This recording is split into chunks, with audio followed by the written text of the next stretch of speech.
Voy a nombrar primero a la compañera Carla Gaudenzi de Cipreva, que van a estar mucha fuerza, van a estar muy duros en la calle.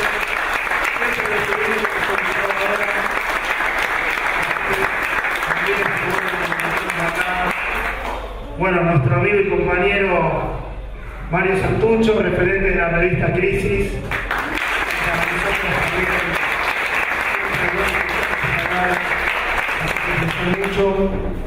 Y a la compañera Candelaria Boto del colectivo Ecofeminita, que también está presente acá con nosotros. Y bueno, le felicito que con esta presentación es un compañero de la casa.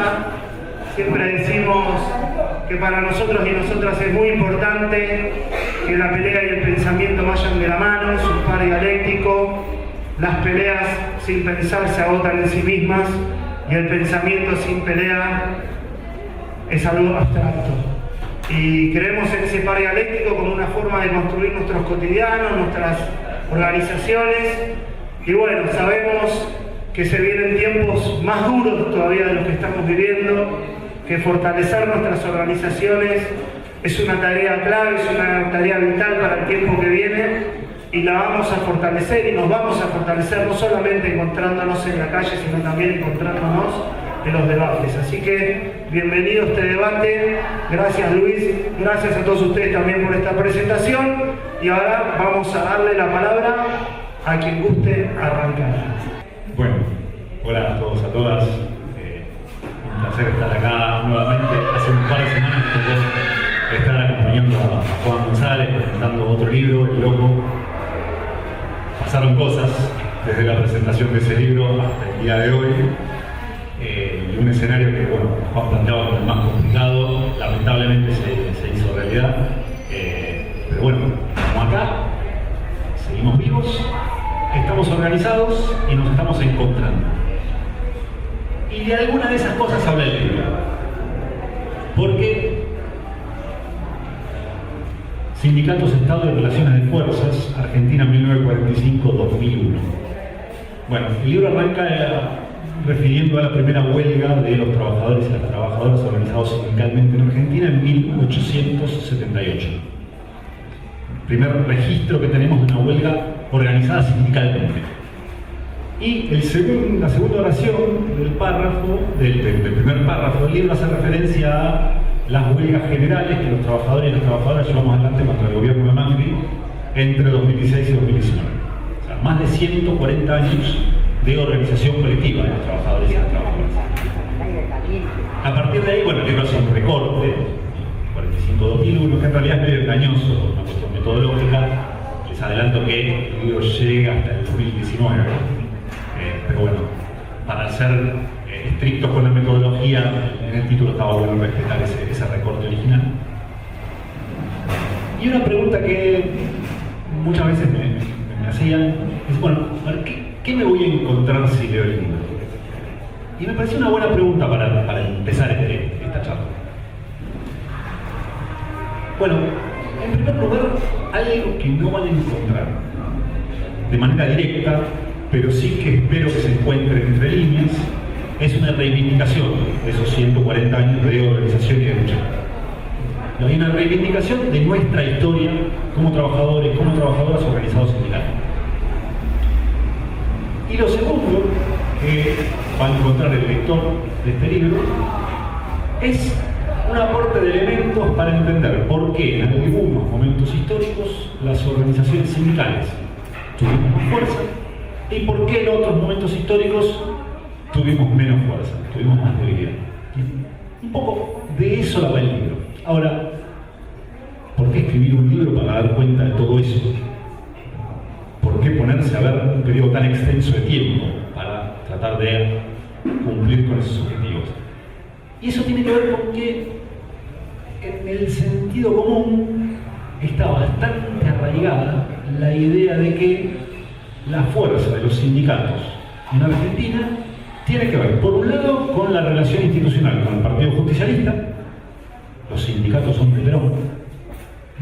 Los sindicatos fueron creados por el peronismo y estas ideas que están instaladas como frases muchas veces en el sentido común, que prendemos la radio, vemos la tele, y esta idea de 15, 20 dirigentes sindicales cuyos nombres conocemos todos, repetimos a diario, que tienen un vínculo directo con el Partido Justicialista, o de manera un poco más refinada, por la capacidad de negociación que tienen los sindicatos con el gobierno de turno. Parecería que la explicación de la fuerza de los sindicatos se explica por eso. El vínculo con el PJ o la capacidad de negociación con el gobierno de turno. Y ahí la pregunta es, ¿cuál es el lugar de los trabajadores y las trabajadoras en esa explicación? ¿Cuál es el lugar de las experiencias de organización y de lucha que desarrollamos los trabajadores y trabajadoras a lo largo de la historia? Es algo secundario. Parecería ser, de vuelta, que la fortaleza se explica por la capacidad de negociación y de presión que tienen estas 15, 20 figuras, nombres propios, que no casualmente se instalan en los medios de comunicación como sinónimo de sindicatos. Y el libro discute bastante eso. O sea, lo que plantea el libro es, bueno, la mayor debilidad de los sindicatos se explica por otros factores, incluyendo tal vez esa capacidad de negociación, incluyendo tal vez esa vinculación con el Partido Justicialista a partir de algunas categorías teóricas que claro, por ahí vamos a comentar algunas cosas. Ahora bien, si eso que está instalado del sentido común no me sirve como explicación, ¿para dónde va el libro? Y ahí es donde empieza la cuestión más dura, más teórica, y que tiene que ver con el origen de este libro. Este libro originalmente fue mi tesis de doctorado, que defendí hace 10 años, y que hace un par de años me preguntaron si quería publicarla. Me metí en un terreno completamente distinto. Llegué a tener un texto que me parecía que era maravilloso y cometí el error, o tuve la suerte de tener una compañera que me dijo: ¿querés que le pegue una mirada?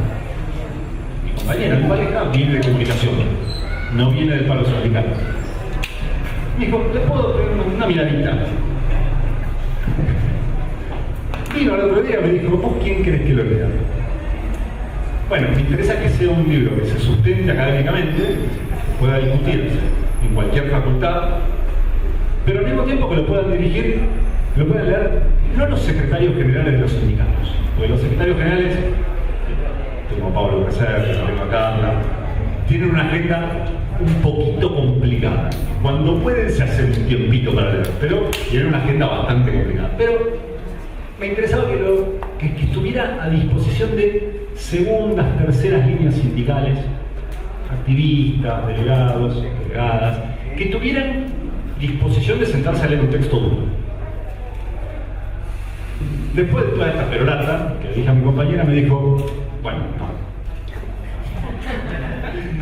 Esto que está acá lo va a leer tu círculo más cercano, que lee cosas y escribe cosas como esta, y la gente que te quiere mucho. No mucho más que eso. Y ahí me dice: si querés te ayudo. 4 meses tardó el proceso de reescritura. Le sacamos 50 páginas y hoy es otro texto que aspira a hacer un texto accesible, aún siendo un texto riguroso desde lo metodológico, desde lo técnico. Y cuento esto no solo para contar la anécdota de que vamos allá del contenido, sino también para reivindicar los saberes de los trabajadores y las trabajadoras. En este caso, una trabajadora de la comunicación. Muchas veces algo que nos dicen las patronales es: vos no sabes. Vos lo que haces acá lo puede hacer cualquiera. Y eso no es cierto. Cada trabajador, cada trabajadora tiene un saber, y ese saber es poder, y no casualmente los empleadores buscan desacreditarlo. En el caso de los trabajadores de la comunicación, en este caso es un trabajo de corrección, de edición muy fuerte, todos sabemos escribir. Y sí, todos sabemos escribir, más o menos. Pero una cosa es, y otra cosa es ese saber técnico, ese saber que desarrolló una compañera durante muchos años de trabajo, de experiencia, para poder hacer ese mecanismo. Y bueno, en el libro hay una reivindicación de esos saberes y esas experiencias de organización, de lucha de los trabajadores y las trabajadoras. Dicho esto, ¿cómo se explica la fortaleza de los sindicatos? Bueno, acá traigo única mención teórica que voy a hacer. El libro es una reivindicación también de un pensador italiano, Antonio Gramsci, que hace más o menos 100 años escribió maravillas que, si las leemos hoy, nos dicen muchísimo de lo que está pasando en la Argentina en este momento, de cómo se construyó la estructura sindical en nuestro país. Y algo que desarrolló Gramsci de manera bastante acabada es la idea de las relaciones de fuerzas. Y muchas veces escuchamos hablar de las relaciones de fuerzas. Ahora, cuando en general se dice que no dan las relaciones de fuerza, Gramsci dice, ojo, porque tal vez se está afirmando algo que hay que explicar. ¿Qué significa que no den las relaciones de fuerza? ¿O qué significa que las relaciones de fuerza sean favorables? Bueno, de eso la va el libro. ¿Cómo explicar los cambios en las relaciones de fuerza en Argentina a lo largo de más de medio siglo? Y hay algunas cuestiones, lo voy a ir bajando un poquito a la realidad, que básicamente Gramsci distinguía entre las condiciones objetivas y las condiciones subjetivas. ¿Qué son las condiciones objetivas? La materialidad, lo que nos encontramos el día a día. ¿Cuántos trabajadores, cuántas trabajadoras, dónde están ubicados, en qué actividades? ¿Es lo mismo organizar sindicalmente a 1000 trabajadores que están 500, en 2 fábricas de 500 trabajadores y trabajadoras cada una, que a 1000 trabajadores que están en 20 establecimientos de 5 personas cada uno? No, es mucho más fácil organizar ahí donde estamos todos juntos, que estamos totalmente desperdigados. Algo que parece ABC, pero cuando lo empezás a ver es, bueno, es lo mismo llevar adelante la acción sindical si el desempleo prácticamente no existe, que si el desempleo está en el 15, en el 20%, como estuvo en los 90, como puede volver a estar prontamente. Es lo mismo organizarse sindicalmente si el mercado de fuerza de trabajo es un mercado formal, es decir, todos estamos registrados por nuestros empleadores, tenemos el recibo del sueldo, la cobertura del convenio colectivo de trabajo, que si lo que prima es el trabajo por cuenta propia, que si lo que prima es el trabajo en condición de informalidad. Bueno, esto hay que describirlo, esto hay que analizarlo. Y lo que hace el libro es analizarlo en el largo plazo. Arranca a mediados de los 40 y llega, por decir, hasta hace un par de años. Ahora, las condiciones objetivas no explican por sí mismo la capacidad de organización, la mayor fortaleza o debilidad de los sindicatos. Crean un marco. Alguna vez, lo voy a citar a Julia Campos, que está por acá, que es en parte la responsable del marco teórico de este trabajo, me dijo, mira, hay determinaciones generales de las cuales uno no se puede escapar. Es como la ley de la gravedad. Existe. Ahora, vos después podés correr, caminar, saltar, sentarte. Ahora, la ley de la gravedad existe. Bueno, esas condiciones objetivas son como la ley de la gravedad. Existen. Se pueden ir modificando, a diferencia de la ley de la gravedad. Pero en este momento existen. Ahora, por eso no nos alcanza. La segunda dimensión que va a traer Gramsci en análisis son las relaciones políticas. ¿Cuál es el lugar que cumplen las organizaciones sindicales en la representación de los intereses políticos de los trabajadores y las trabajadoras? Y acá sí entra esta idea del vínculo con el PJ, las negociaciones con los gobiernos de turno. Y de hecho, en una parte importante de la historia de nuestro país, los sindicatos cumplían el papel de representantes de los intereses políticos de los trabajadores y las trabajadoras. Y esto, muy simplificadamente, es producto de la proscripción del peronismo. El peronismo está proscripto electoralmente del 55 al 73, y esto hace que, ¿dónde se expresan, cómo se canalizan los intereses políticos de los trabajadores y las trabajadoras? A través de los sindicatos. Y de hecho, las pocas veces que hay algún intento de abrir la democracia electoral en esos años, 62, 65, lo que hace PJ de ese momento es utilizar la estructura de los sindicatos. Los sindicatos son el lugar donde se juntaban, donde se definían las candidaturas, donde se hacían las banderas, donde se organizaban las pegatinas. Entonces, esta idea del sindicato para demandar conquistas salariales, para pelear por condiciones de trabajo, pero sindicato también para dar la pelea política. Esto, si después hacemos una periodización, es decir, hacemos un corte temporal, lo que el libro muestra es 2 etapas muy diferenciadas en nuestra historia reciente. Un primer momento, 45-75, donde tanto las condiciones objetivas como las condiciones materiales, pero al mismo tiempo la participación de los sindicatos como representantes de los intereses políticos de los trabajadores y las trabajadoras fueron favorables para la acción sindical. Y esto explica en gran medida esa fortaleza que se construyó entre mediados de los años 40 y mediados de los 70. Y una fase distinta a partir de mediados de los 70 por cambios muy importantes que hay en las condiciones objetivas. El mercado de fuerza de trabajo a partir de mediados de los 70 y fundamentalmente los años 90 va a ser muy distinto de aquel de los años 50, 60. El desempleo, el crecimiento del cuentapropismo, el crecimiento de la informalidad, que van a generar condiciones más dificultosas para la organización sindical. Pero no solo eso, de manera agregada, también lo que contaba de los establecimientos, aquella gran industria que había sido el paradigma de la organización, de la estructura económica, la estructura productiva de la Argentina, hasta mediados de los 70, cambia totalmente a partir de los cambios económicos que se dan a partir de la última dictadura militar. Entonces, vamos a tener que los grandes establecimientos prácticamente desaparecen.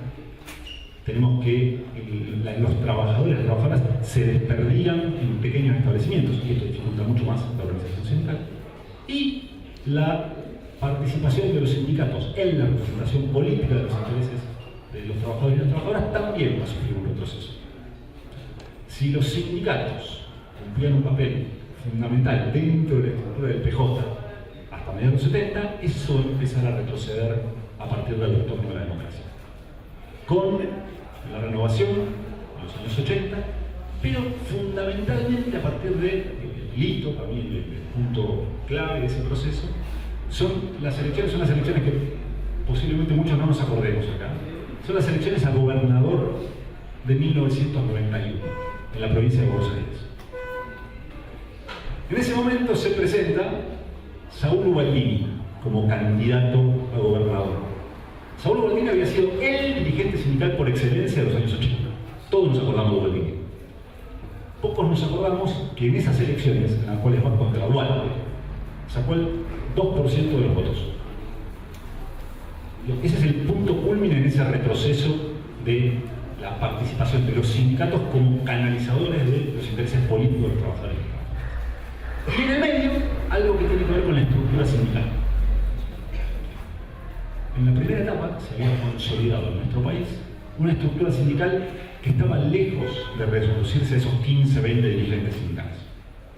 Si hay algo que no era una estructura monolítica, tenías representaciones nacionales, representaciones locales, representaciones en los lugares de trabajo, y todo eso en el marco de una tensión permanente, que le daba mucha fuerza a la estructura, una fuerza muy potente, pero que al mismo tiempo condicionaba mucho la capacidad de acción de las direcciones nacionales. Si una dirección nacional quería hacer cualquier cosa, corría el riesgo de que lo corrieran por abajo las bases. Y hoy esto se dio en muchos momentos históricos de ese periodo. Esto cambia a partir del 76. Y cambia porque,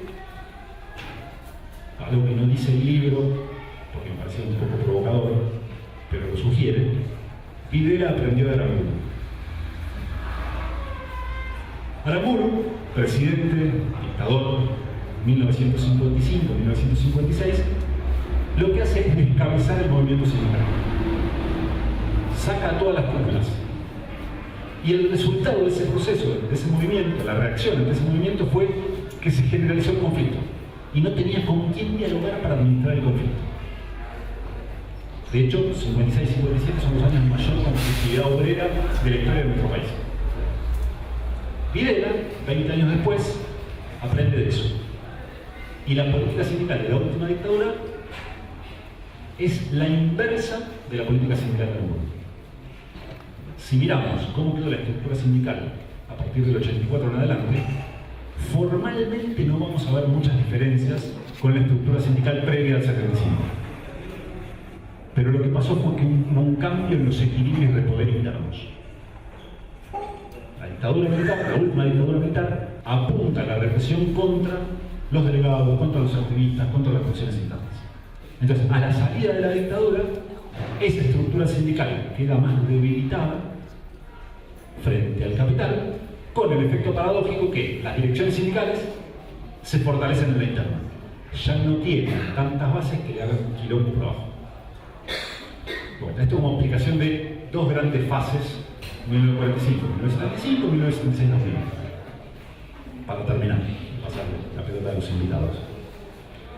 ¿Qué pasó en los últimos 20 años?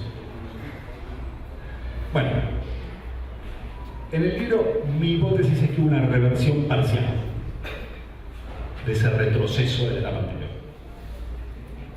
Las condiciones objetivas para llevar adelante la acción sindical en estos últimos 20 años fueron mejores que en los 90. Bajó el desempleo, creció el empleo, creció la industria. Pero esa reversión se quedó a mitad de camino. El trabajo por cuenta propia, el trabajo en condiciones de informalidad, siguió teniendo un peso muy importante. Y con la estructura sindical pasó algo parecido, con un crecimiento de la representación sindical, con un crecimiento de nuevas experiencias organizativas, con un crecimiento de los delegados de las comisiones internas. Pero de vuelta, sobre una porción de trabajadores y trabajadoras más chica, que no llegaba a representar el total como podría haber sido los 50 o 60. ¿Y qué pasó con los intereses políticos de los trabajadores y de las trabajadoras? Hay algunos episodios bien interesantes. Moyano reclamándole cargos a Cristina públicamente es una experiencia de que volvieron a tener cierta capacidad de presión, pero no tanto. El papel que cumplieron los sindicatos en el triunfo de Macri no es menor. Y el papel que cumplieron en el triunfo de Alberto Fernández tampoco es menor. Ahora, sin capacidad de ser ellos los que estaban la política. Y ahí es, por eso es que el libro habla de una reversión parcial.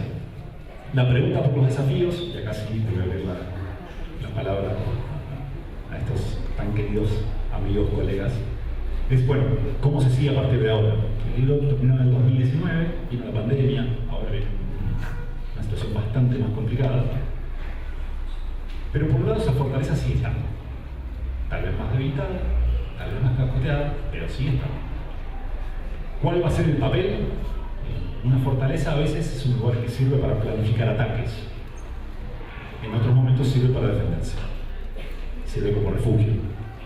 Y un poco también de eso de un espacio que construimos los trabajadores y las trabajadoras a lo largo de la historia, que por momentos nos sirvió para pensar otro tipo de sociedad, para impulsar conflictos que llevaran a otro tipo de sociedad, que por momentos nos sirvió como refugio.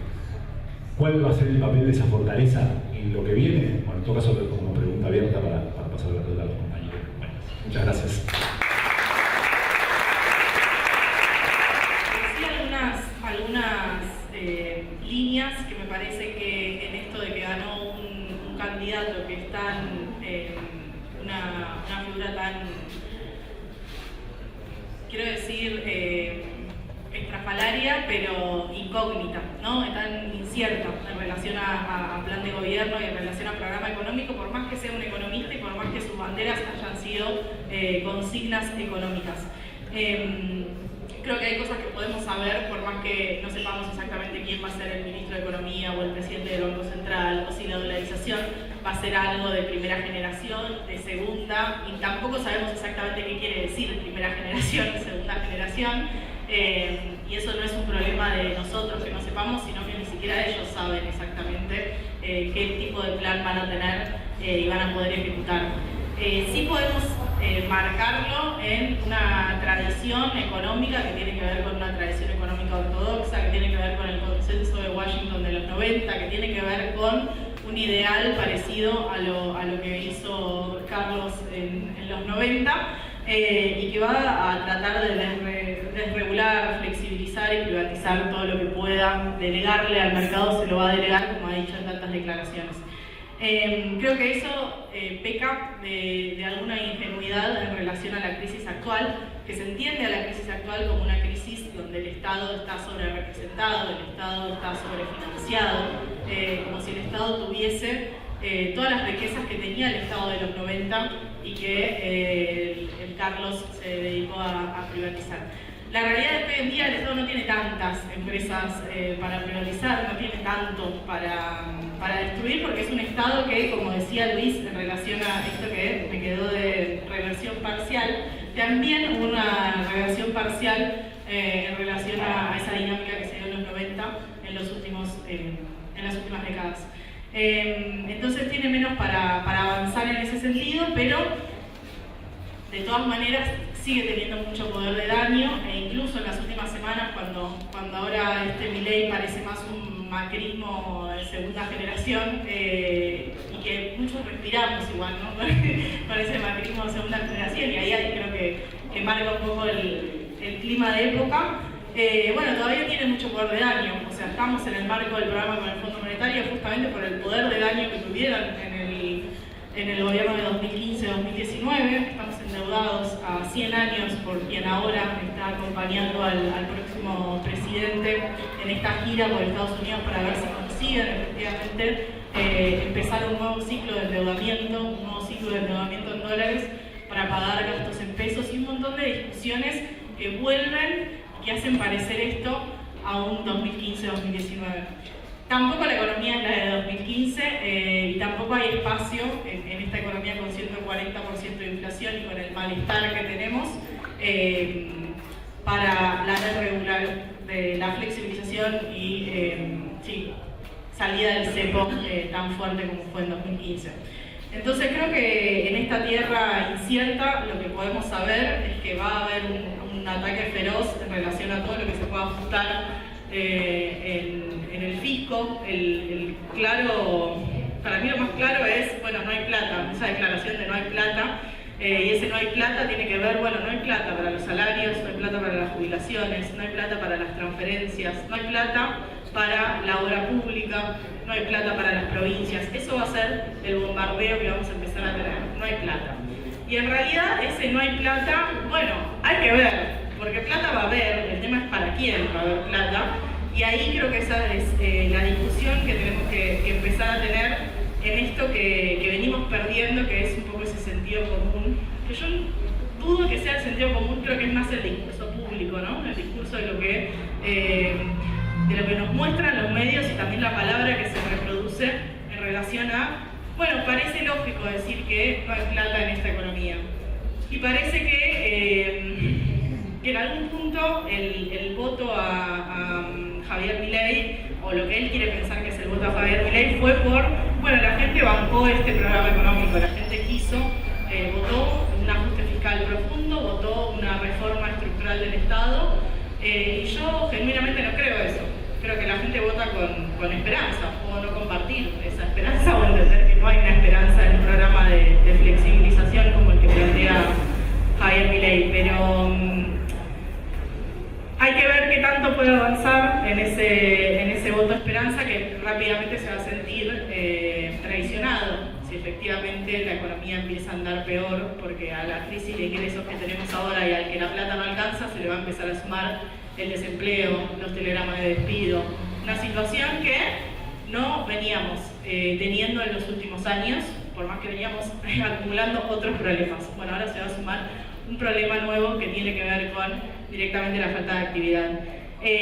Yo se lo dije un poco antes de empezar la charla, yo no estoy muy positiva en relación a lo que va a venir, pero sí creo que un libro como este que habla justamente de la fortaleza y en un mundo donde, bueno, lo que se plantea como soluciones son extremas derechas, que lo que te dicen es que tenés que atomizadamente resolver tu reproducción y que si vos sos mejor que el otro y competís y le ganás, entonces te va a ir mejor. Bueno, ante eso, no solo vamos a ver que esa experiencia no sale bien en los números y en los datos, sino que bueno, tenemos que proponer justamente otro camino que tenga que ver con la construcción colectiva, que tenga que ver con los problemas que tenemos en esta época, que son problemas de ingresos, que son problemas de pluriempleo, de empleos no registrados o empleos con pésimas condiciones, y que hacen a los problemas al horizonte que tenemos como clase trabajadora en esta falta de expectativa de, no les digo comprar una vivienda porque medio que esa bandera ya la hemos soltado, pero por lo menos alquilar, ¿no? Como cosas básicas de la existencia que a veces son cuestiones muy sencillas y que nos olvidamos en esas discusiones donde de repente estamos discutiendo si se puede dolarizar sin dólares o qué quiere decir crecimiento económico con y sin dinero. Creo que hay que volver a esas discusiones básicas y que si bien nos va a tocar un momento defensivo, porque vienen a por ello, también tenemos que poder construir algún horizonte, algún programa, alguna forma que responda a las inquietudes que tenemos, las necesidades, las angustias en este momento, en este contexto y en este mundo, porque si no vamos a estar medio condenados a repetir una y otra vez estos ciclos donde nos venden esperanza y terminamos siempre con peores condiciones de vida, básicamente. Así que eso. Bueno, buenas tardes a todos, a todas, a todos. En primer lugar, agradecer la invitación. La verdad que son días bastante complejos para todos, para todas, pero me parece que está bueno reforzar ciertas charlas y también repensar y pensar cómo encarar la etapa, que no tenemos muchas cosas de donde agarrarnos, porque también es un poco loco también lo que nos pasa a todos, ¿no? Creo que todos pensamos que mañana nos levantamos y que Milei no es presidente y que estamos en una realidad que poco imaginamos. Creo que nos sucede a la gran mayoría de los que estamos acá, pero la realidad es que eso se va a hacer cuerpo y que posiblemente no, que el 10 de diciembre tengamos un gobierno de Javier Milei, que poco claro está, que también bastante contradictorio en sus declaraciones está haciendo, incluso después de haber ganado las elecciones con un amplio margen que nos asusta, pero que a la vez creo que no consagra un caudal de votos con una conciencia de lo que se votó. Creo que tiene mucho que ver con las respuestas que no se pudo dar desde el campo popular en materia económica y en cuestiones materiales y a ciertos debates de la batalla cultural que no hemos podido entrarle de ninguna manera por varios motivos. Hay muchos y muy diversos. Yo trabajo en los medios de comunicación y si bien generan constantemente fake news y se generan operaciones, también hay una realidad que se está reproduciendo desde otras plataformas y desde otros lugares donde ya penetró en ciertas capas de la sociedad que a veces nos es difícil hablarles y dialogar como estábamos acostumbrados muchos de nosotros y nosotras. Entonces también cambia. Y creo que hay algo de esa realidad que nos pasó por al lado. Yo fiscalicé en el balotaje y me tocó tener a un militante de 18 años de La Libertad Avanza fiscalizando, y era un militante y le pregunté desde cuándo estaba siguiendo a Javier Milei y me dijo que desde la entrevista que le había hecho en Novarecio en el 2019, con lo cual tenía 14 años cuando empezó a seguir a Javier Milei. Digo, eso se nos pasó también. Se nos pasó en las casas, se nos pasó en los ámbitos en los que nos manejamos, estudiantiles, en distintos espacios, eso pasó por al lado nuestro. Y hay algo de eso, de ese tejido que se quebró y que aparentemente estaría quebrado. Yo no sé si roto del todo, pero sí tiene algunas cuestiones que se han quebrado. Lo que sí quiero decir es que no sabemos si va a gobernar Javier Milei. Sí sabemos que lo van a acompañar los sectores que tienen una amplia repulsión por los sectores populares y por los sectores que peor la están pasando, porque sea Javier Milei o sea Mauricio Macri, que no lo eligió nuevamente la sociedad, tuvo que buscar una figura distinta para aparecer en la escena política, porque no podía ser él el que apareciera en la escena política. O sea, a través del Fondo Monetario y demás. Bueno, vamos a tener un gobierno de derecha, algo impensado para mí, y eso que era de las optimistas, impensado en nuestro país. ¿Por qué? Por la fortaleza que creo que aún con sus vaivenes tiene el movimiento sindical argentino y los sectores populares. Yo no sé si quiero ser optimista por una cuestión justamente de sostenernos y de fortalecernos en una etapa en la que entramos inevitablemente en un periodo de resistencia, de lucha profunda, pero tengo la convicción de que el pueblo argentino y de que un sector de los votantes de Milei no eligieron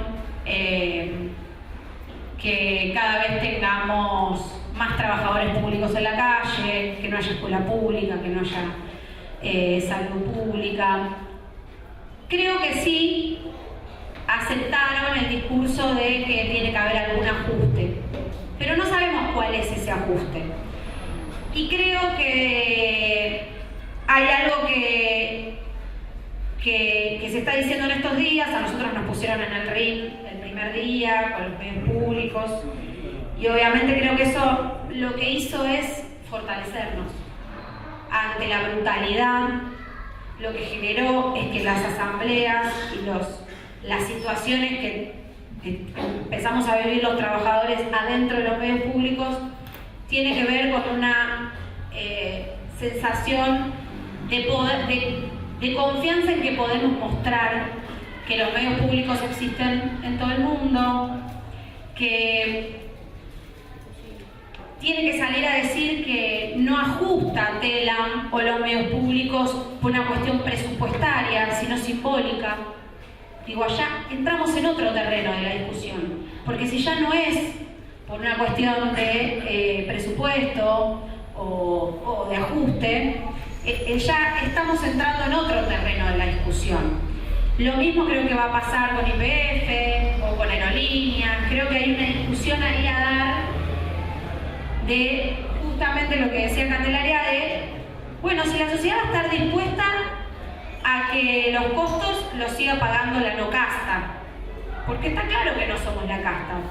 Tal vez para algunos sectores pueda haber, se puede ganar el discurso de la estigmatización de los empleados públicos o de algunas empresas del Estado públicas. Pero yo no creo, porque muchos de los que votaron son familiares, primos, vecinos, tíos. Digo, le pasa a cualquier trabajador. Cuando esa reducción se vea, yo creo que en los 90 se resistieron y de alguna manera se ganaron. Creo que por lo menos no está ese registro, o sea, pasamos esa etapa. Lo mismo que el macrismo. Entonces, creo que hay algo de eso que se puede reeditar y que creo que ante la cuestión de no gradualismo y de venir con la motosierra, creo que nos puede fortalecer. Creo que ahí podemos encontrar una fortaleza, porque no nos van a dispersar en las luchas, ¿no? Digo, si atacan la obra pública, si atacan aerolíneas, si atacan YPF, si atacan los medios públicos, si atacan los ministerios, me parece que el desafío estará en no romper esa unidad, en poder gestar desde las bases, pero también desde las cúpulas, porque es el desafío que tenemos, gestar algo que nos enfrente de manera más unificada. Digo, la reforma previsional no pasó y todavía el macrismo no estaba en la debacle que fueron los últimos 2 años. Tal vez podría decir, nosotros resistimos y ganamos y los medios públicos no se cerraron y los trabajadores volvieron a trabajar, digamos, quebrando con todo lo que tenían planificado hacer. Insisto, creo que esa fortaleza está, creo que hay que recuperar algo de lo que a veces las organizaciones sindicales creo que no se sabe retomar, porque muchas dirigencias posiblemente tengan otros intereses, pero no se puede sentir la política sindical de lo político, es imposible porque está totalmente atravesado en lo que después le va a pasar a los trabajadores y trabajadoras y a sus destinos. Así que, bueno, no sé si quiero ser optimista o soy optimista y confío en que la clase y que el pueblo tiene de dónde sacar esa fortaleza, que vamos a tener las herramientas para poder demostrar que por qué se puede financiar desde el Estado empresas privadas y debemos dejar de tener empresas públicas, por ejemplo, ¿sí? Y lo digo pensando en la comunicación. ¿Por qué podemos darle a las empresas privadas de comunicación, como Clarín, La Nación, pautas millonarias, y eso no es entendido como gasto público? Y sí es gasto público que las empresas públicas importantes para garantizar en los distintos aspectos la soberanía y la cuestión nacional sí deberían serlo. Me parece que ahí hay muchos desafíos para dar, para poder mostrarlo y para poder entrar en esa batalla cultural que hasta ahora pareciera que la lleva bastante ganada, pero que yo tengo esperanzas en que la situación económica no va a acompañar los tiempos que ellos tienen pensados para destruir el país. Realmente agradecer la invitación. Bueno, Luis es alguien que nosotros venimos siguiendo desde hace un tiempo y que además siempre está disponible, tengo que decirlo y agradecerte públicamente, como Carmen también, para nuestros programas de radio, porque son miradas que ahora voy a decir un poco, estas miradas de largo plazo, estas miradas más permanentes, estas miradas que tienen una consistencia, que tienen un valor enorme cuando uno quiere tratar de entender lo que está pasando y sobre todo cuando la realidad nos sorprende, y entonces necesitamos esas miradas y Luis siempre está disponible para nuestro programa de radio, para los audios, para tratar de entender, así que lo mínimo es retribuir eso, pero además agradecer particularmente espacios de encuentros como estos que tienen un doble motivo. Por un lado el libro, que me parece muy recomendable, y ahora voy a decir 2 minutos por qué, para después pasar, igual ya dijo todo, eso, un montón de cosas que tenía pensadas y introdujo él mismo y ya lo comentó, pero me parece que es fundamental en estos momentos de urgencia y en estos momentos en los cuales parece que no hay más tiempo que para la pantalla, sentarse y hacerse tiempo para leer, porque si no, realmente no hay pensamiento jurídico, no hay pensamiento político, diría yo, ni siquiera pensamiento político. Entonces, muchas gracias por la invitación, a pesar de que uno maldice cuando la recibe, y también por un momento de encuentro y de pensamiento como este, en momentos políticos, ¿no? Encontrarse con los compañeros y con las compañeras, escuchar también lo que se viene pensando de diferentes lugares, es fundamental, porque la verdad que estamos todos y todas un poco desorientados y desorientadas, así que hay que pensar colectivamente. 2 cositas básicamente del libro que me parecen muy importantes. Un poco las dijo Luis ya, pero quisiera retomarlas. Primero, la necesidad de recuperar algo así como una tradición del materialismo histórico, diríamos, ¿no? El materialismo histórico, creo que el libro es un ejemplo de eso muy claro, él lo explicó muy bien. La necesidad de leer, de interpretar fenómenos tan importantes o dinámicas tan importantes como las del sindicalismo desde una dinámica material y no simplemente desde lo que uno podría llamar la vieja tradición filosófica del idealismo, ¿no? Los dirigentes, las relaciones, la rosca. No, siempre tiene que haber algún criterio de verificación de los procesos en los cuales siempre esa materialidad histórica que es las masas, que es las multitudes, que son las clases, que son los trabajadores y trabajadoras, que son las que efectivamente brindan el contenido real de los procesos históricos. En este caso, como ya lo explicó bien, yo lo iba a comentar, pero me parece que ya lo dijo muy bien, siempre hay que tratar de ver cómo cambia la coyuntura, cuáles son, de acuerdo a esas relaciones de fuerzas objetivas que plantea Gramsci, que está muy bien explicado, y eso me parece un valor muy grande, incluso ahora, sobre todo ahora, ¿no? En la cual, incluso en momentos que uno puede llamar posmodernidad, poshistoria, yo creo que hay que pensar con mucha contemporaneidad. No me parece que haya que pensar simplemente como si lo nuevo es una mera repetición. No, yo creo que hay que realmente asumir el desafío que implica las novedades, los cambios y demás, pero me parece recuperar esta cuestión fundamental que es el materialismo, desde el cual mirar todo esto que parece tan volátil, tan inentendible o tan Eso me parece una cuestión clave, y la otra es la mirada histórica a largo plazo también, ¿no? La larga temporalidad. O sea, no quedarse con una mirada meramente efectista de lo que pasó ayer y lo que pasó hoy, que es otro de los grandes problemas que tenemos hoy, sobre todo en el campo cultural y en la militancia, ¿no? Una especie de fascinación con la lógica esta del inmediato, del éxito rápido, ¿no? Y perder esa mirada más de fondo de largo plazo, que me parece clave. Y el libro es un ejemplo de eso para pensar el sindicalismo, ese sector tan importante, como dijeron ya antes, de la realidad política y de la política argentina y de la lucha de clase y de todo lo que sabemos. Esas dos cosas me parece importante rescatar a fondo.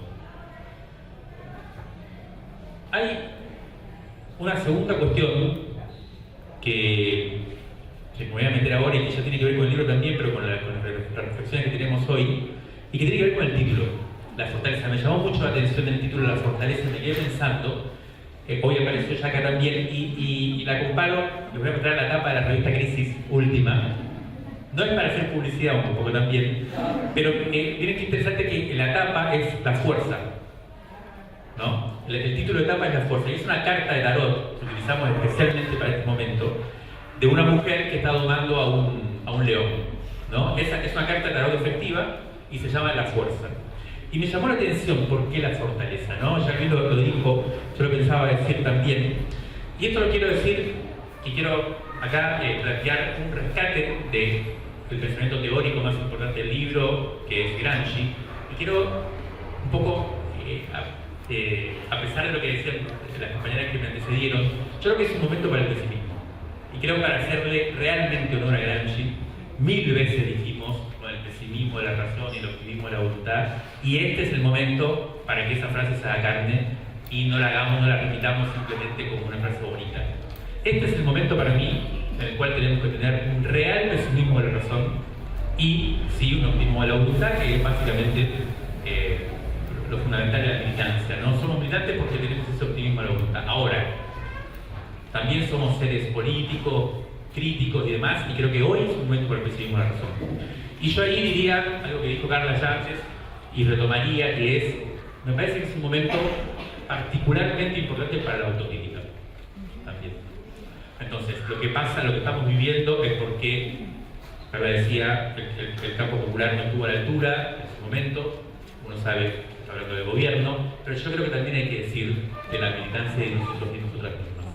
A mí me parece que, cada vez muy bien, mucho de esto nos pasó, ¿no? Nos pasó por al lado, hubo cosas que nos pasaron, hay un montón de cosas que no vimos. Y yo creo que esto tiene que ver un poco con esta idea de fortaleza. Con la idea de fortaleza y no necesariamente de fuerza, ¿no? ¿Qué pasa cuando hay fortaleza y no fuerza? ¿No? Y me parece que tiene que ver con la idea de reclusión, con la idea de encerrarse, con la idea de la fortaleza. Efectivamente, como decía Luis, puede ser un lugar para organizarse, para salir a dar una batalla, o puede ser un lugar para protegerse, pero cuando uno se protege, pero sobre todo la fortaleza es un lugar que tiene un foso, ¿no? Que tiene un perímetro, en el cual uno sobre todo quiere que no entre mucha gente. Y yo creo que, bueno, esto es una de las grandes preguntas que tenemos que tener, ¿no?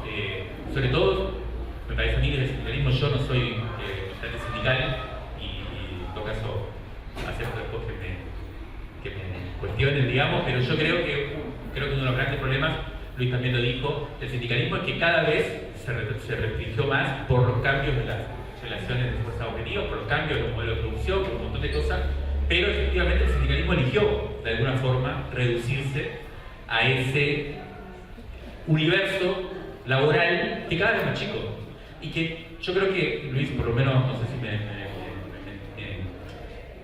refutará, pero por las cosas que mismo Luis nos viene diciendo en sus audios cuando le preguntamos, analizando los datos, cada vez, o sea, hoy podemos decir que es minoría. Ese sujeto representado sindicalmente, por lo menos con el modelo sindical que conocemos. Y entonces, inevitablemente se pierde una fuerza, ¿no? Cuando el sindicalismo no efectivamente expresa como podría decir en la clase, no sé, al trabajo en general, a esa fuerza productiva de la sociedad que no necesariamente hoy es solamente los trabajadores sindicalizados. Yo creo que este es un punto que me parece muy importante para entender por qué se generó un consenso tan grande, como decía también la batalla cultural, digamos, que estamos perdiendo, porque hay un montón de gente que son trabajadores y que están hoy, creo, pensando y votando valores, imágenes, símbolos que son muy distintos a los nuestros, a los sindicalismos, pero también a la militancia, todo lo que podemos llamar nuestra trayectoria histórica con sus luces y sus sombras, digamos. Entonces, me parece que tiene mucho que ver con esto, con esta necesidad que tenemos de abrirnos. Yo personalmente, por ejemplo, he tenido muy poca, soy una especie de hijo del 2001 y he tenido bastante poca experiencia sindical. Recién ahora empezamos a sindicalizarnos, por ejemplo, nosotros que no trabajamos, yo por lo menos no trabajo en ningún medio privado, ahora trabajo en un medio estatal, pero no soy un trabajador, digamos. Hacemos un programa de radio, pero sin embargo, por ejemplo, CIPREVA, bueno, la CTA tiene toda una trayectoria en el sentido de tratarse de abrir a ese otro sujeto, a esa multiplicidad que hoy son las formas laborales. Bueno, me parece que este es un punto que tenemos que pensarlo críticamente y tenemos que ponerlo en juego, porque también va a depender mucho de lo que pase ahora, inmediatamente, en esto que ya estamos empezando a plantear como qué tipo de resistencia vamos a poder generar. Va a tener que ver mucho con si aprendimos o no aprendimos estas cosas. Si vamos a defender efectivamente lugares simplemente de los cuales nosotros conquistamos, pero que son reducidos, o vamos a salir a dar batallas.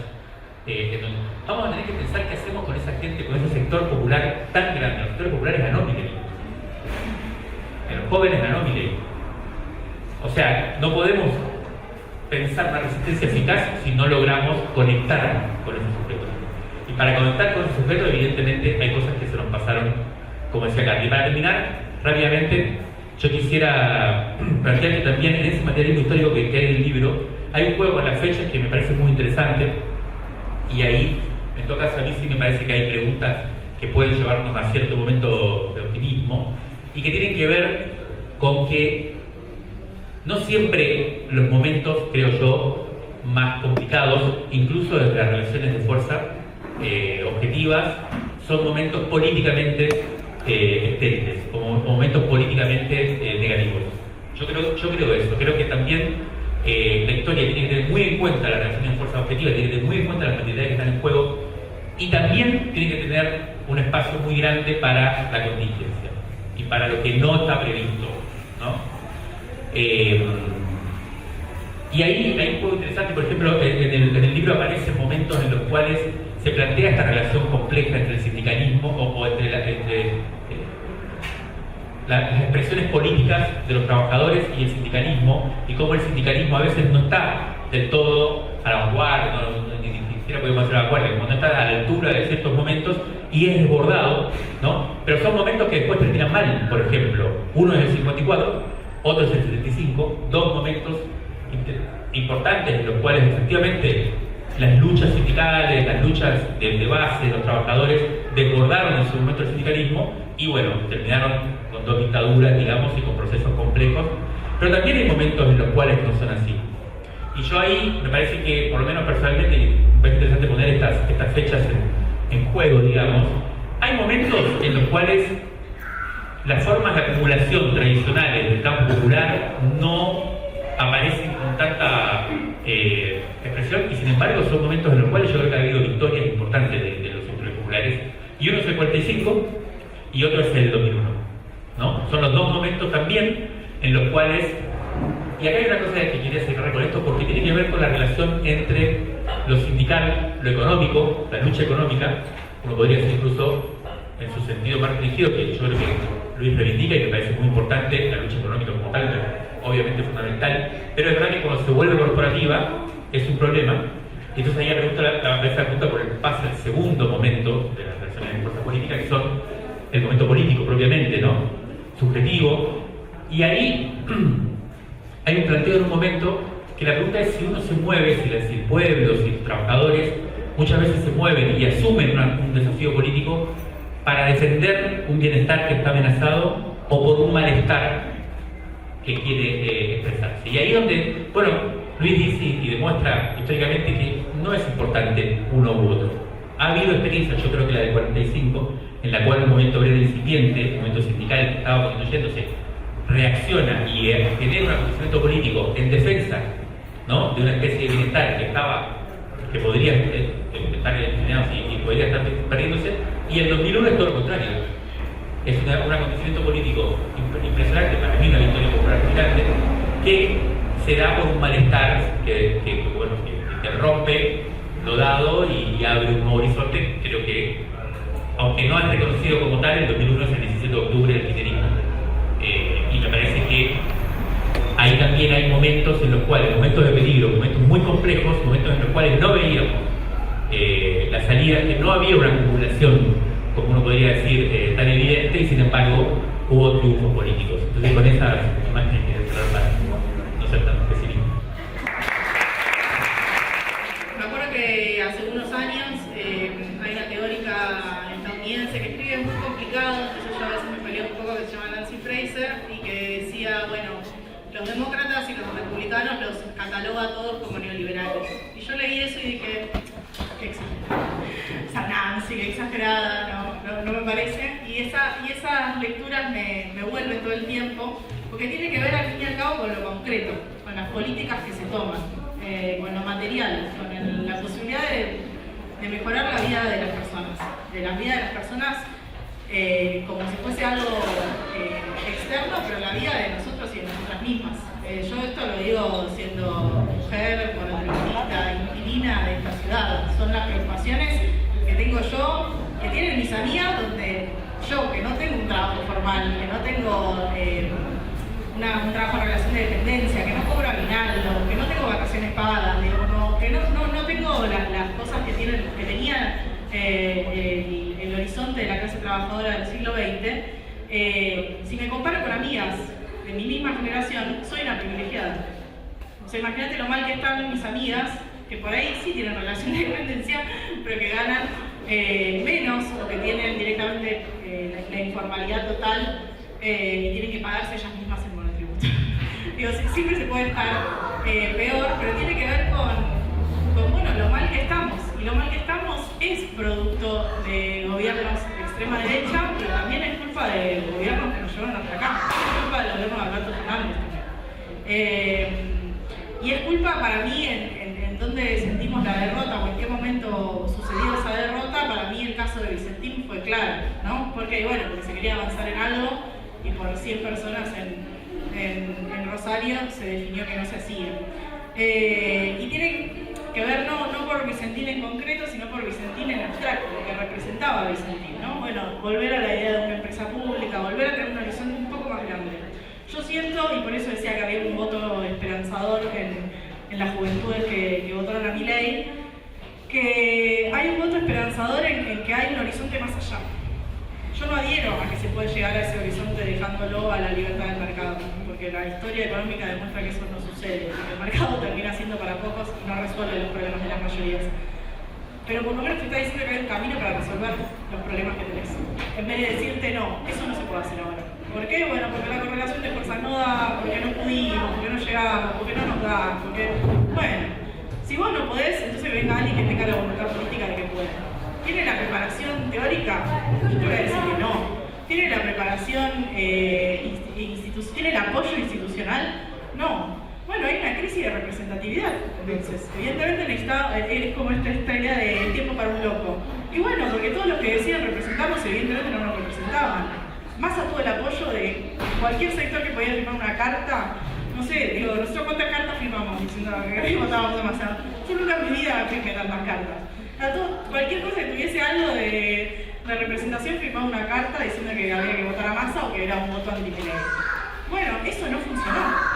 Entonces hay algo ahí donde no estamos pudiendo representar, pero no es todos, no es la misma responsabilidad para todos. Hay un problema con las dirigencias, hay una necesidad de, se decía, componer nuevos temas. Para mí es algo así, pero es más profundo. Hay que pensar en cómo volver a representar y cómo retomar las banderas. No es que hay que defenderse porque yo digo que hay que defenderse, sino que hay que defenderse porque no te queda otra, porque para existir tenés que resistir, porque somos eso, somos trabajadores y lo vamos a hacer efectivamente, pero también tenés que proponer algo, tenés que encantar, tenés que tener un horizonte, una idea de que vas a vivir mejor En Colombia le dicen vivir sabroso, no sé, inventemos algo, pero que tiene que ser una idea compartida de las banderas que nos representan, que son las banderas del vivir bien, de la justicia social, de que se puede estar mejor, de que todos, todas, todos podamos estar mejor. Tenemos mucho para decir. Más que la dirigencia evidentemente está muy ocupada en otros temas. Entonces, bueno, pero hay que abandonar un poco esa dirigencia y pensar nuevas. En eso me refería con innovaciones, porque no nos cabe la misma responsabilidad y porque adhiero a que fue un proceso electoral muy quemante, porque nos pusimos al hombro y yo no estoy nunca enamorada de Massa, lo desprecio profundamente a Massa, me desagrada, lo veo y me genera repulsión porque es la casta hecha persona. Y bueno, estábamos utilizando un voto para Massa, a eso nos llevaron. ¿Y quieren que ahora nos sintamos culpables? No, la culpa no es nuestra, la culpa es del que lo puso ahí. La culpa es de que Massa hace un año estaba en el Ministerio de Economía y no sabe de economía, o sea, y nos llevó a una situación peor. Bueno, digo, no nos hagamos responsables de cosas que no somos responsables, me parece a mí. Pero bueno, para darle el tono optimista, obligado de estas épocas, diría eso, que hay que componer nuevas canciones.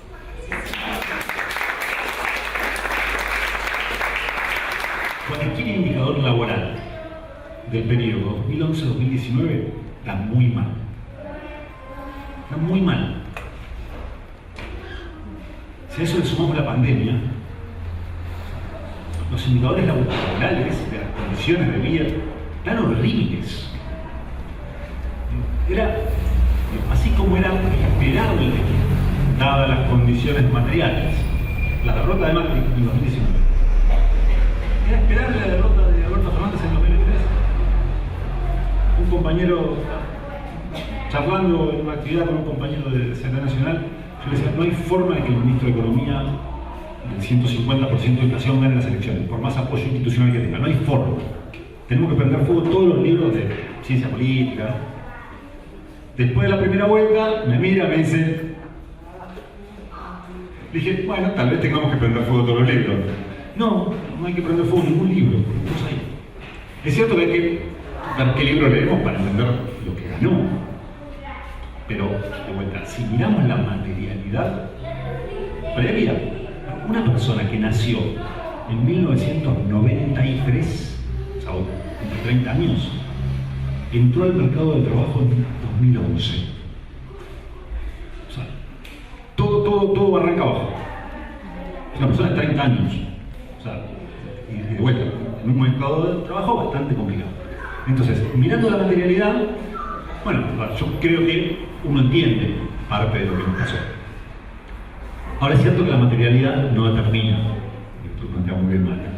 Si miramos la materialidad, las condiciones materiales, las condiciones objetivas para la acción sindical, para la acción colectiva de la clase, en el 2000-2001, no había chance para hacer nada. Y efectivamente de ahí salió una victoria. No se explica el kirchnerismo sin el 2001. Y no se explica no el kirchnerismo creo que no tiene sentido. No se explica muchas de las políticas que se implementaron a partir del 2003 sin el 2001. No importa quién las haya encarnado personalmente. Ahora, eso es lo que le da mucho margen a la política. Eso es lo que muestra que todavía estamos vivos, estamos acá. Pasamos muchas peores que esta. La de la dictadura fue mucho peor que esta. No existían estos espacios para hablar. Estábamos peleando con otra cosa, como clase. Entonces, a ver, ahí sí, pesimismo de la razón, todo. Pero todavía hay fuerza, hay fortaleza, hay que agruparla, hay que pensar mucho qué nos pasó, dónde reagrupar. Algo que, digo, a mí me quedó, me pareció súper interesante. Cuando Pablo decía, tenemos que volver a ser barbarie. Yo lo pensaba, tenemos que volver a los revulsivos. ¿Dónde están los revulsivos? ¿Dónde están los que mueven el avispero? ¿Dónde estamos los que jugamos ese partido? Viejos, sí, claro. Pero, digo, ¿a qué punto? Digo, a ver, los viejos también podemos hacer cosas. Los viejitos también podemos hacer cosas. Y yo no creo que la juventud sea de extrema derecha. No me la compro esa. No, yo creo que también la juventud está votando un poco por lo que decía Pablo, un poco por estas condiciones materiales. ¿Qué me ofrecen estos? Me ofrecen el statu quo, decía Vicky. Me ofrecen el statu quo. Y como uno es un empirista en el fondo de todo, me quiero comentar una anécdota personal que tuvimos en el observatorio. Hace un par de meses estábamos haciendo un informe sobre conflictividad laboral. Datos del 2022. El año de menor conflictividad laboral desde que se empezó a hacer la serie en el 2006. Bien, pusimos el informe arriba de la mesa y dijimos, ¿qué hacemos? Y la decisión fue no publicarlo. Porque en plena campaña, en la cual todos estábamos con mayor o menor dolor, con mayor o menor vergüenza, con mayor o menor dolor de estómago, tratando de que el resultado electoral fuera uno, salen a decir que los sindicatos a este gobierno, en estas condiciones materiales, no le hacemos conflicto, nos parecía que el peor año del periodo 2006-2022 fue el 2022. La menor cantidad de conflictos con paro, la menor cantidad de conflictos sin paro, la menor cantidad de huelguistas, la menor cantidad de días perdidos por huelga. 2022. O sea, ¿qué estamos haciendo? Después del gobierno no va a ser mucho mejor. Entonces, claro, digo, a ver. Bueno, a ver. Ese informe que no publicamos, porque no es que publicamos cualquier cosa, nada, somos sujetos políticos, hacemos a veces nos equivocamos. Yo estoy convencido que no había que publicarlo en ese momento. Ahora sí, ahora es parte de esa autocrítica. Y me parece, bueno, parte de esa discusión sobre qué pasó, qué hicimos en todo este periodo y qué se viene para adelante. Cierro con una cosa que no tiene nada que ver con el libro. La juventud, estamos hablando de la juventud y Milei, la juventud y Milei, la juventud y Milei, la juventud. ¿Saben qué? Claro, no puede ser súper franco. Me cansa un poco. En el distrito electoral que está alrededor de los countries del Pilar, sacó el 90%. En toda la zona de Río Cuarto, la zona núcleo de la producción agrícola de Córdoba, sacó el 90% más. Entonces sí, efectivamente tenemos un problema con los jóvenes que votaron a Milei. Me parece que es un problema menos grave que el que tenemos con estos sectores que tienen un voto de un componente clasista tremendo, que tienen claro cuál es el proyecto que apoyaron. Y me parece que ahí pensar en el voto Milei y los jóvenes Milei nos oscurece un poco cuál es el verdadero enemigo de los periodistas. Entonces, a muchos votantes de Milei los vamos a tener que abrazar. Nos vamos a tener que abrazar, más temprano que tarde. Con otros vamos a tener que ir a un conflicto abierto. Y me parece que volver a aceitar ese mecanismo, poner un poquito de W40 a las tuercas de los sindicatos, a las tuercas de las organizaciones sociales, que mucha ayuda nos van a venir. Y ahí el movimiento de mujeres creo que tiene bastante para explicarnos, para mostrarnos este motivo, porque si hay alguien que le puso bastante aceite a ese mecanismo en su último tiempo fueron las compañeras. Entonces, volver a recuperar esa tradición de conflicto, esa revulsividad, volver a hacer barbarie, tal vez sea parte de lo que se viene, con mucho cuidado. Con mucho cuidado. Porque efectivamente también vamos a tener que cuidarnos. Bueno, llegamos ya, vamos a tener que cuidarnos. Porque en el camino no va a ser fácil la pelea. Y el otro sector, no los pibes, Los pibes son carne de cañón. Cuando Mati habla de salir, que los pibes salen a pelear a los otros, es la carne de cañón, son los fusibles. Los que conducen ese proceso, yo creo que tienen claro qué es lo que quieren implementar y qué tipo de fuerza quieren implementar. Así que bueno, parte de la discusión. Gracias. Lo primero, algo que acaba de decir Luis y que yo creo que sí tiene que ver con el inédito que viene, y es el tema de la violencia. Creo que efectivamente vamos a tener que cuidarnos, vamos a tener que no solo ser inteligentes, sino también desplegar herramientas nuevas para el tipo de conflictividad que viene, porque bueno, ya lo dijo Macri, y bueno, y ahí también vamos a tener que crear herramientas. Y quiero pasarles un chivo, que es que nosotros sacamos una herramienta que se llama radar.com.ar, registro de ataques de la derecha argentina radicalizada, y es un lugar para sistematizar todas las agresiones que están habiendo, amenazas, ataques, porque efectivamente es una estrategia. Lo que se está haciendo. Desde un sujeto difuso, complejo y múltiple, pero hay una estrategia detrás. Para básicamente neutralizar la resistencia, precisamente para que los que salgan con miedo o lo piensen dos veces para salir. Así que ese es un primer elemento, empezar a crear herramientas concretas para la etapa que viene, que van a tener que ser herramientas nuevas. O sea, también ahí ser muy creativo en ese punto. Segundo, yo creo que hay que insistir en la pregunta que salió, que es ¿dónde está la derrota?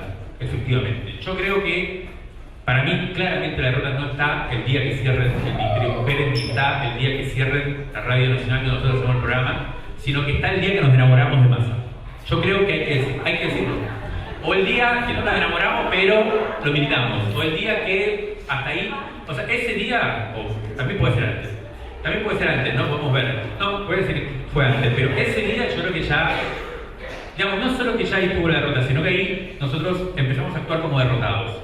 Tenemos que volver mejores, tenemos que volver más moderados, tenemos que volver más amplios. Capaz que nos fuimos de mambo. Ahora tenemos que tratar de entender que la sociedad es más compleja, que la hegemonía incluye más sectores, que no podemos... Y por lo tanto, 4 años de los que vivimos, digamos, ¿no? Y la derecha no.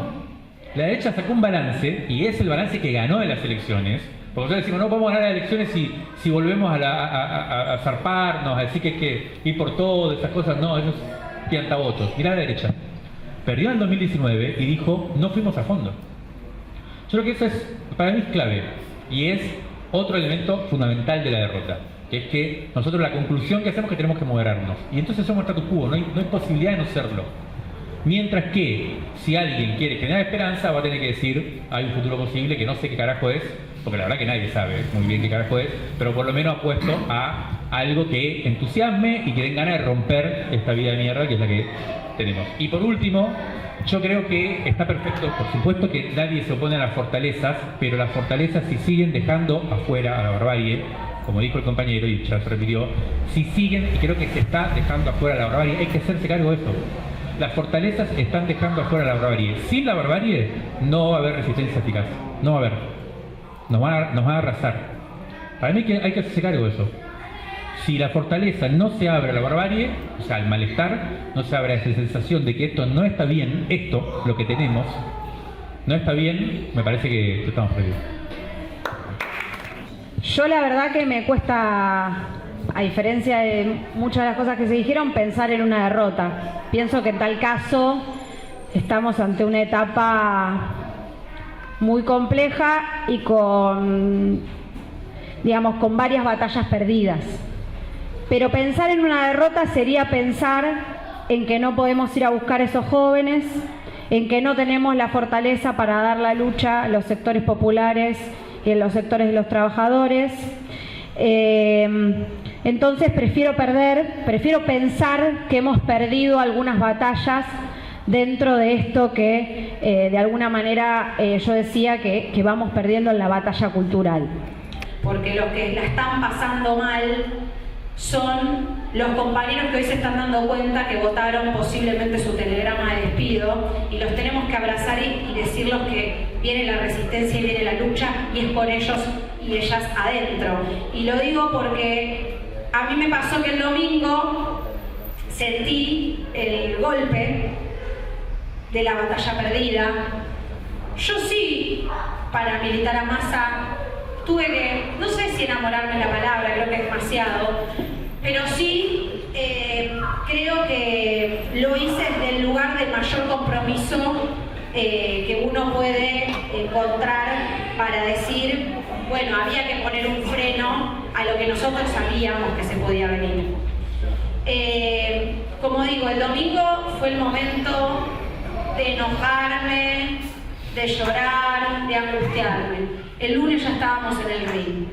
El lunes ya Milei hablaba en los medios de comunicación de privatizaciones y nuestros compañeros nos estaban llamando llorando. O sea que no hay posibilidad de tener ni un segundo de esa actitud pesimista o a la defensiva. Tenemos que salir a la ofensiva, a la calle, en el minuto 1 que ataquen a cualquier trabajador o trabajadora. Y vuelvo con esto.